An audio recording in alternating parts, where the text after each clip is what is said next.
This is obtainment. So there's an automatic process going on in our brains. And I say our, I mean yours and mine, directed by our egoic construct, right? Our ego is in charge. It's the ongoing desire to obtain. Now, we're minimalists, so we might claim that we want to obtain less, but in that statement right there, I say we want to obtain less. It's still obtainment. So obtainment, by definition, is the act of obtaining or acquiring something with voluntary action. I love that because it kind of opens up the door about how we can get anything we want. So whether it be materialistic things like money, cars, homes, to fulfill our desire to be validated and identified as a great success. Was that a little bit of a jab right there, maybe? I don't know. I live most of my life that way as well. Whether it be that, I want you to know that I don't care about things that don't matter, right? So I don't care what people want and what's important to them, because that's what's important to them. But I'm just talking about the universal concept of obtainment. Or could be materialistic things, or it could be acquiring enlightenment. That could be something, or a sense of self, perhaps a higher level of consciousness, right? Bringing forth. That's going to be the name of my next book, bringing forth your purpose in life. Heck, I just did this recently, right? I was talking about this before. I just did this recently when I went to the Amazon to sit with plant medicine. That was the idea. Is I was trying to obtain enlightenment, a deeper vision, a higher level of consciousness. So we're all doing it. So we're always looking to transform and add to that which we already have. That's what we're always doing. So that's an interesting thing about obtainment, is it's the act of adding to that which we already have. So what I like about obtainment is the lesson it teaches us in structural tension. And this is one of the takeaways for today. Such a valuable thing.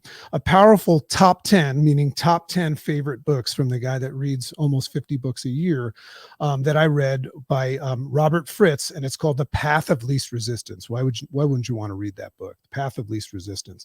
And it teaches us this concept of structural tension. So write that down. Look it up. I'll put this, a link to the book and everything will be in the show notes. By definition, this is outside, the path of least resistance is the physical or metaphorical pathway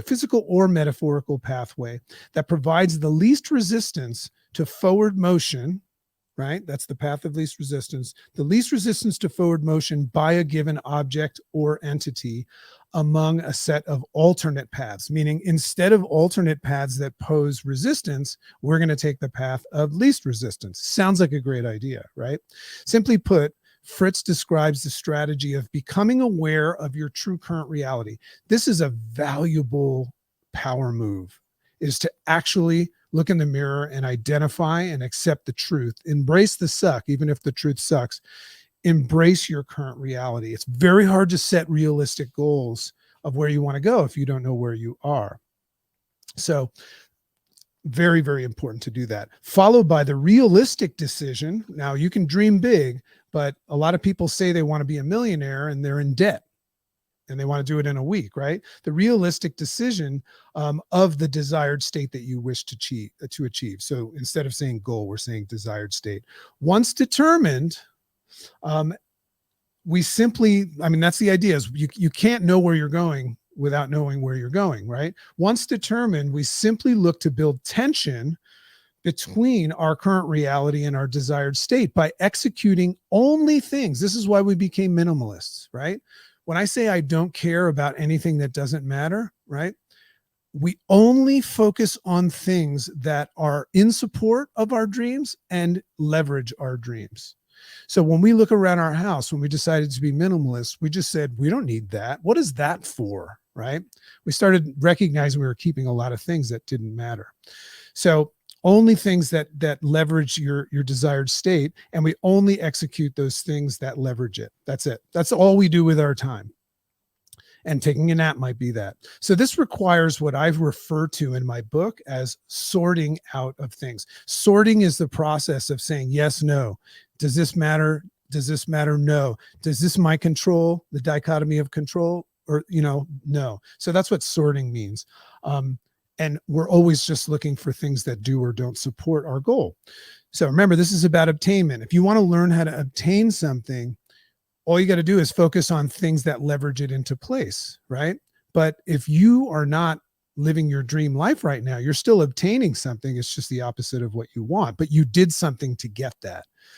Fascinating. So look at this idea of obtainment in closing right now. Whether it be useful things or not, and a lot of people are obtaining non-useful things, especially with the advent of technology and social media. Heck, you can use this formula to obtain a meaningless life of procrastination, right? A lot of us complain about being procrastinators or lazy or something like that. You obtain that. You can do something today to obtain that as well, if that's what you want. So this rise up is a reminder that you are actually in full control. You want to know what you're in control of? Okay. You're in full control of your outcome today by controlling your actions. Whatever it is that you do today, right, is going to help you obtain something. So do you understand how important it is to know what it is that you want to obtain, what your desired state is? Because then all you have to do is just fact check and just say, am I doing things that leverage that or not?